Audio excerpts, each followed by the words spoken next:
Welcome back to वुमनिया की दुनिया।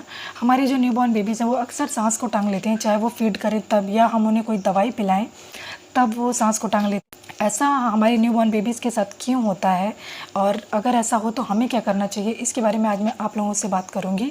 But video को स्टार्ट करने से पहले आप लोगों से एक छोटी सी रिक्वेस्ट है कि अगर मेरी वीडियो आपके लिए थोड़े से भी यूज़फुल रहते होंगे तो वीडियो को लाइक ज़रूर कर दीजिएगा और मेरे चैनल को सब्सक्राइब जरूर कर लीजिएगा।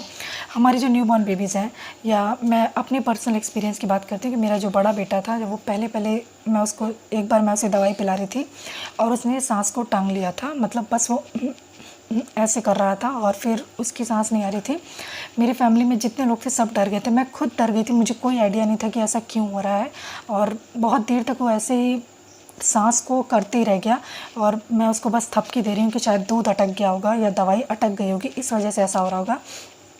बट फिर जैसे तैसे हम उसे डॉक्टर के पास लेकर गए। तब जो मेरे डॉक्टर थे उन्होंने कहा जब बच्चे के पेट में गैस वगैरह रहती है या बच्चों को दूध वगैरह जब गले में अटक जाता है, गले में ही रह जाता है, गले से वो बच्चों का जो टमी एरिया वहाँ तक पास होने में उनको जो प्रॉब्लम होती है, उस दौरान ये जो सांस अटकने की दिक्कत होती है। तो मुझे मेरे जो डॉक्टर थे उन्होंने कहा था कि ऐसा जब भी हो तो हमें एज अ पेरेंट्स कभी पैनिक नहीं होना है।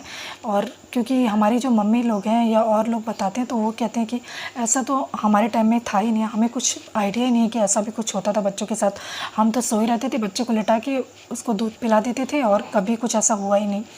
बट पता नहीं क्या कैसे हो गया है कि कुछ समझ में नहीं आता कि अब बच्चों के साथ छोटी छोटी प्रॉब्लम्स बहुत बड़ी होती जा रही हैं। तो हमें कदम कदम पे अपने डॉक्टर से कंसल्ट करना पड़ता है हर चीज़ के लिए।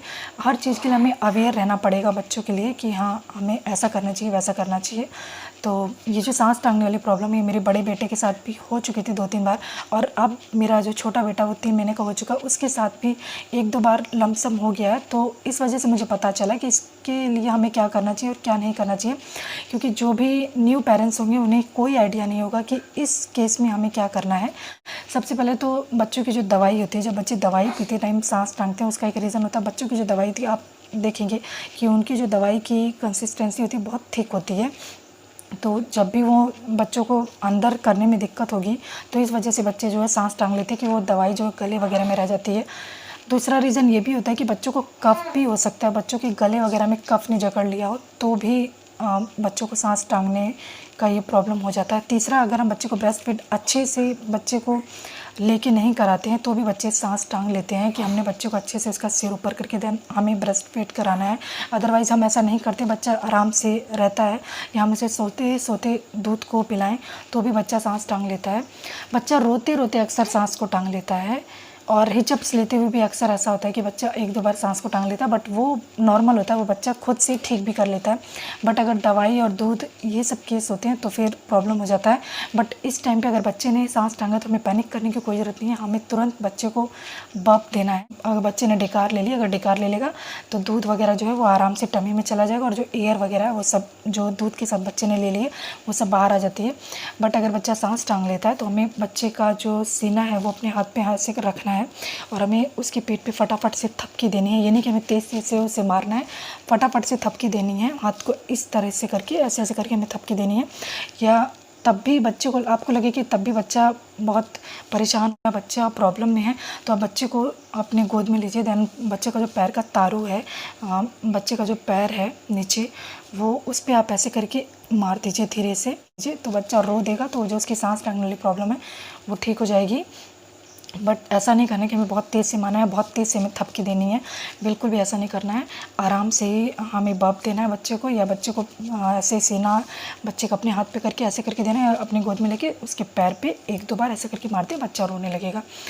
दूध हमें अच्छे से पिलाना है बच्चे को, अच्छे से अपनी गोद में लेके। कभी भी हमें बच्चे को लेटा कर दूध नहीं पिलाना चाहिए। बहुत बार ऐसा होता है, मेरे साथ भी ऐसा होता है कि जब मैं बहुत नींद में रहती हूँ और जब मेरा बेटा रोता है तो मुझे लगता है कि मैं उसे लेटा के दूध पिला दूँ, लेकिन मैं सिर्फ सोचती ही रह जाती हूँ। मैं फिर उठ जाती हूँ कि ऐसा पॉसिबल नहीं है, मैं लेटा के नहीं दूध पिला पाऊँगी। तो मैंने अपने बड़े बेटे को भी कभी ऐसे दूध नहीं पिलाया और मेरा जो छोटा बेटा उसे भी मैंने कभी ऐसे फीड नहीं कराया, मैं उसे गोद में ही लेके कराती हूँ। रहना बच्चे को बर्फ जब भी हम दूध पिलाएं तो बच्चे को बप हमें हर बार दे देना है, चाहे हम 5 मिनट के लिए दूध पिलाएं, 2 मिनट के लिए। अक्सर बहुत लोग होते हैं कि अरे कहाँ बच्चे ने ज़्यादा दूध पिया, थोड़ा सा तो पिया, लेटा दो ऐसे ही। बच्चा थोड़ा सा भी दूध पिए लेकिन उसे बप दिलाना बहुत ज़रूरी है कि बच्चे ने दूध के साथ जो एयर अपने अंदर कर ली है वो बाहर आ जाती है बप से, दैन जो दूध है वो टमी में चला जाता है। तो इस वजह से बप दिलाना बहुत ज़रूरी है। और अगर बच्चा रोते रोते सांस को टांग लेता है, ऐसा कुछ होता है, बच्चा नीला पड़ जाता है, तो ये सब बड़े बच्चों के केस में होता है।